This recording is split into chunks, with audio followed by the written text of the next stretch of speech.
c'est les mangas qui m'ont fait passionner par la philo. Alors attention, quel manga? Mais je pense que le premier à m'avoir fait rentrer dans la philo pure et dure, c'est Full Metal.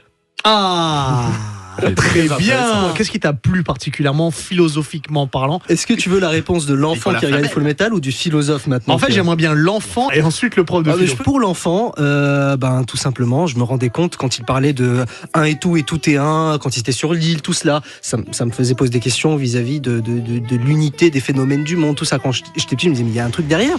Quand je voyais cette quête de pierre philosophale où il disait on ne doit pas troquer la vie pour atteindre cela, parce que Edward, c'est un scientifique. Et j'ai toujours adoré le fait qu'il est toujours dans les trains, il a un bouquin. Il était celui qui, dans cette église, disait oui, mais les sciences dépassent la religion, regarde ce que c'est. Et l'épisode d'après, Shotoker lui fait dire t'es sûr de vouloir vraiment croire à fond dans les sciences? Parce que regarde ce que ça peut faire une chimère. Donc ça lui a rappelé en même temps qu'il y a des limites. Et puis le discours de fin vis-à-vis de cette vérité qui lui dit je suis toi, tu es moi, enfin à toi d'essayer de trouver comment dépasser cet échange équivalent. Il lui dit j'abandonne, m'apporte la vérité. Donc ça c'est l'enfant, il se disait waouh, mais ça m'a tellement amené à penser loin. Et le philosophe après, en lisant ça, s'est fait mais elle a lu Kant en fait, t'as toute l'histoire de la philo dedans. La Grèce antique avec Vanoénan qui représente littéralement Platon et la naissance de la philosophie, de la métaphysique, c'est littéralement ce qu'il crée. Puis après on a son fils qui va tuer le père philosophiquement et dans l'histoire de la philosophie,